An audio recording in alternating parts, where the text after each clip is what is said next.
Ընկերներ ողջույն, կունքումս տեսնում եք Կայլաս լեռան մի երեսը,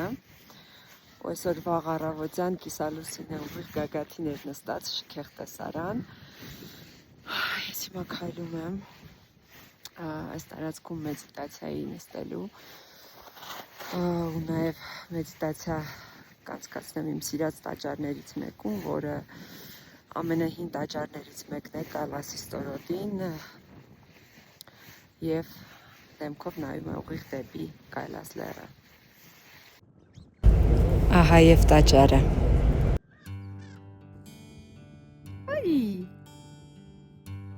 դե վերցրուկեր։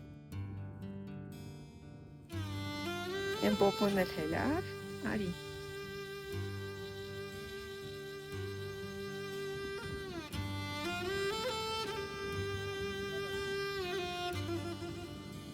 Կերակրում եմ ձեզ սուսլիկներ։ Գիտեք, չիրչամիչ կայի մոտ, փաստորեն ձեր համար եմ վերցրել։ Այս տաճար եմ ուզում գնամ, դուս կկերակրեմ։ Տաճարի ճանապարհն ինքնին գցում էր մեդիտատիվ վիճակի մեջ։ Տաճարի մասին երկու բառով այն հիմնադրել է լուսավորյալ Գոցամպան, ով առաջինն է կատարել Մանասարավար լճի շուրջ սուրբ պտույտը և առաջինն է գծել ու կատարել Կայլասի շուրջ մեծ սուրբ պտույտը, կոչվում է Կայլաս կորա։ Ճանապարհին չէի կարող գետի մոտ չնստել մեդիտացիայի տեսարանի դեպի Կայլաս լեռը, ու այդ պահը փաստորեն հասցրել են նկարահանել, չնայած ինձ թվում էր, որ բացի ինձնից այս պահին մարդ չկա այդ հատվածում։ Մենակով գնացի տաճար, տաճարը առանձնահատուկ է նաև իր քարանձավով, որը թույլ չի տրվում նկարահանել, բայց հանուն ձեզ մի կադր վերցրել եմ այդ քարանձավից, որտեղ մեդիտացիայի է նստել լուսավորյալ Գոցամպան և եթե չեմ սխալվում նրա ուսուցիչ Միլարեբան։ Ահա և տաճարի մուտքը ու ահա քարանձավը։ Իհարկե քարանձավում նստեցի, խոկմանս մասին դեռ ոչինչ չեմ ասի, նաև հասցրեցի օգտվել մենակությունից և նստեցի պրակտիկայի այս նստարաններին,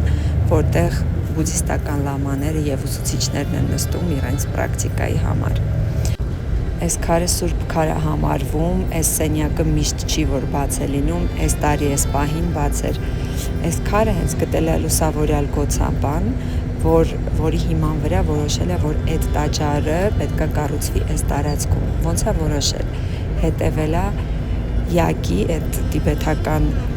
կովերն են, ցլերը, էգ յագի ճանապարհին է հետևել, ու որտեղ էգ յագը եկել նստել է սարի փեշին հանգստանալու, նայել է նստել ու գտել է այդ քարը, որի վրա Կայլաս լեռն է պատկերված, ու այդպես որոշել է, որ հենց այստեղ Կայլասի նայող տաճար պետք է կառուցվի։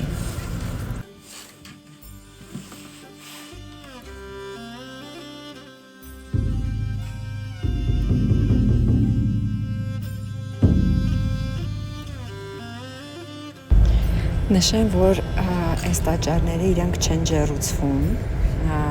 թե ամառ, թե ձմեռ, հետևաբար բավականին հաճելի ցուրտ է տարածքում։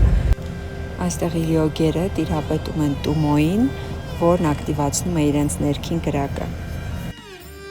Եվ երբ լիարժեք ավարտեցի իմ միայնակ պրակտիկաները տաճարում, մեր խումբը եկավ միացավ և մենք միասին ևս նստեցինք պրակտիկայի Դմիտրի Լապշինովի ուղեկցությամբ։ Հենց այստեղ ինձ հետ կատարվեց մի հրաշք փորձառություն, որի մասին գուցե մեկ օր կիսվեմ։ Որպեսզի դու տեսնես, թե ինչպես է մեկը շփվում քամու հետ, դու ինքդ պետք է իմանաս քամու հետ շփվել, որպեսզի դու նկատես, որ կողքդ Բուդդան է, լուսավորյալ էակ, դու ինքդ պետք է Բուդդա լինես։